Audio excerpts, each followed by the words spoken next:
Texas Lutheran University.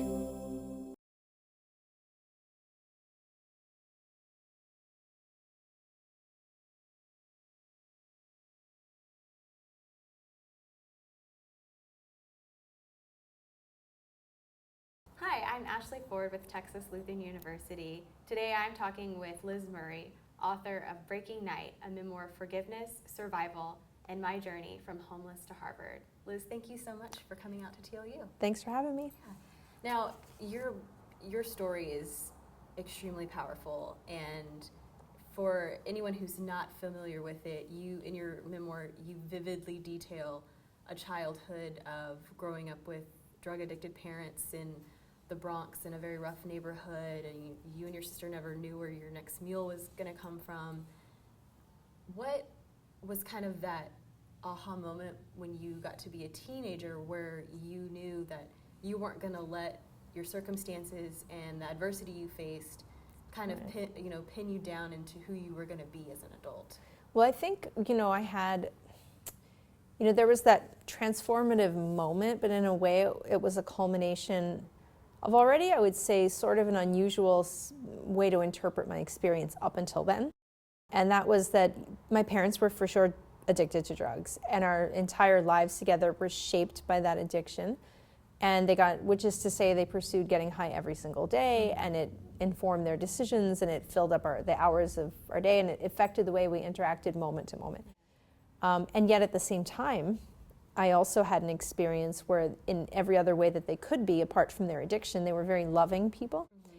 And it was an interesting way, I think, to grow up, because to have my mother sit at the foot of my bed and talk to me for hours and squeeze me and tell me how much she loved me and share her stories with me, and my father take me to the library every Saturday and encourage me to read and be there for me in those ways, but then not be able to feed us properly, not be able to get us organized to go to school and have really the life that we should have had. Mm-hmm. To not have that, but to have that love in place. I think already I had had an experience that people don't typically have, because here I was interpreting, okay, things are difficult, but I'm not necessarily blaming anyone for this. Like, mm-hmm. This is a bad thing that's happening, but it's not being done to me. It's a bad thing that's kind of happening to all of us. So I think intuitively what set me up later on for that change was to grow up with this lesson that people can't give you what they don't have. And when I understood that intuitively, it led to other things. So it led to, okay, like, no one's going to show up and do things for me. It's not the best thing in the world, but maybe I'm going to have to figure out, how do I take on responsibility for my life myself? And I think in a way I was primed by that collection of experiences. And when their addiction truly caught up with them and they both contracted HIV, and our family came apart. We all went our separate ways, and there I am as a teenager. Sometimes they say things have to get worse before they can get better. Mm-hmm. And that love and that bond we had, it wasn't strong enough. You need more than love. You need things to function. And before I knew it, my mother's in hospice, and she's fading away, and my father's in homeless shelters, and I was 15 years old. Yeah. And I thought a good life plan was to sleep at my friends' houses and drop out of school. Because at the end of the day, I think I was pursuing family. I didn't have a family in place, and I just wanted to be around people who I loved and who loved me. So I hung out with a bunch of great friends until, you don't stop to think, well, gee, maybe I can't sleep over people's houses forever. And then I started sleeping in the street. And having that experience, being 15 years old, I didn't put it together all at first. I didn't know I was homeless. And I know that sounds funny, but I thought that because I had so many friends, and my days consisted of sleeping at their houses, visiting my mother in the hospital, and she was dying, sometimes having contact with my father, and certainly being a very inconsistent, if not completely absent presence at school, I didn't see what was about to happen. I didn't see what was coming. And basically what was coming was, I thought I could knock on people's doors and confront my problems later, until one night, my friends looked at me, hey, you can't sleep here tonight. Our parents said no. So I slept on the subway, then I slept in the hallway, and I slept in the park, and then it added up after a while. In the Bronx, we have a slang term, And that term is, if you stay up all night until the sun rises, we just call that breaking night. So I told my friend, I'm just going to break night, meaning I'll walk around all night, until I did realize I was, in fact, very much homeless, stealing food, sleeping in hallways. And I don't know how long I could have gone on like that if not for the wake-up call. All those experiences came to a head. And losing my mother, when my mother passed away, I had developed this, I don't even know what to call it, maybe it was denial or procrastination. I knew, like most of us know, right? We all know when we're putting something off. We all know, don't we? You know, I know.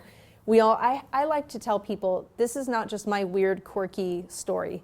It's all of us, because we all can put our head on the pillow at night, and we all have the capacity to close our eyes and dream about a better life. We all have that. And for whatever reason, even if we all know that it's important, we tell ourselves, I'm going to go write that book, run that marathon, start that organization, be there for my children. I'm going to go do the great thing, not right now. We kind of put it off till later. And it's not, my best quality, and I just started putting off my life. I'll sleep on the street for now, I'll survive now, and school, I'll go to school later. I'll visit my mother in the hospital later. Everything was later, and when she passed away, I got this powerful wake-up call, because there I was at the age of, I just turned 16, and I got to look mortality right in the eyes and say, okay, she had dreams that she wanted to accomplish, my mother, and when she passed away, it was so clear to me that you could go your whole life saying, I'm going to do it later. And for me, that was a wake-up call to be passionate about my life now. And what was that like, getting back into school and prepping for college, especially Harvard? What was that process like? Trial by fire. How did you even start that? Well, I knew it was after my mother passed away. I just had that wake-up call. And so sometimes we need the why. And if we have the why, I know why I should do this, you'll find the how. And the why was so clear, because my mother had been homeless when she was a teenager in New York City, and she dropped out of school, and I suddenly realized that I was living in a cycle. And I went, wait a second, this is that thing they talk about where you do exactly what your parents did, and I'm not immune to it. It is happening to me. This is not a rehearsal for your life, right? Your life is happening right now. You're not going to come back and try again later. Like, this is it. So with that in mind, I just started knocking on the door to go back to school. And I looked at, by the time I was starting, I was the same age as someone finishing. So that was a little problematic, because I was knocking on some doors and people kind of looked at me and said, you should be applying to college, but you're applying to high school, and that was tough, because I had been chronically truant, and I was hiding from the schools that I was applying to. I was hiding that I was homeless. I did not tell them. I had had a bad experience in foster care, so that was like my secret. I gave them my friend's address, and I went from one school to the next, and I got turned down flat. And it's like I summoned all the will in me that I had to just keep trying one more time. And I'm a big believer in that. If something doesn't work out, you can't take that to heart so bad. You just have to try one more time, and then if that doesn't work out, try one more time. And if that doesn't work out, it's okay, just knock on one more door. And I think I had that kind of spirit in me, and finally someone opened the door and said yes. And that's when I met an amazing team of teachers at this place called Humanities Preparatory Academy, which is an alternative high school currently in Manhattan. And it was the first year they'd opened as an official school. I walked in, I think 2 weeks after they opened, after I'd been rejected, in a lot of places before. And here were these wonderful teachers. So I did not tell them that I was homeless, but I began taking on a lot of classwork. I had this idea that I would catch up. I was so far behind. So I took about 10 classes per semester. I doubled my course load, and I hid my homelessness, and I slept at my friends' houses, and I encouraged all my friends to come to school, and many of them did. They encouraged me to stay in school. We encouraged each other. And like one semester went by and I had great grades, and another semester, and finally I saw that literally one day at a time I was carving out, a new life for myself. Your story is also obviously one of a lot of personal motivation, and especially as not just a non-traditional a very non-traditional student. I guess you could say, yeah. And we do have non-traditional students at TLU, and What advice would you say to someone who maybe thinks like, I can't start college Right. now, I can't go back? What message, out of all the messages that you have, do you hope that they would maybe take away from hearing you speak or reading your book? Well, I not only know what it feels like to be a non-traditional high school student going, the oldest high school student going and homeless, but even now, I'm a graduate student, and I'm 35. I just turned 35. I have a 4-year-old and I have a 2-year-old. My husband is in school full-time. You know, everything I do to pay our bills, and I'm balancing schoolwork. So I'm changing diapers, writing papers. I know that if someone's seeing this and they're a non-traditional student, sometimes you run into that.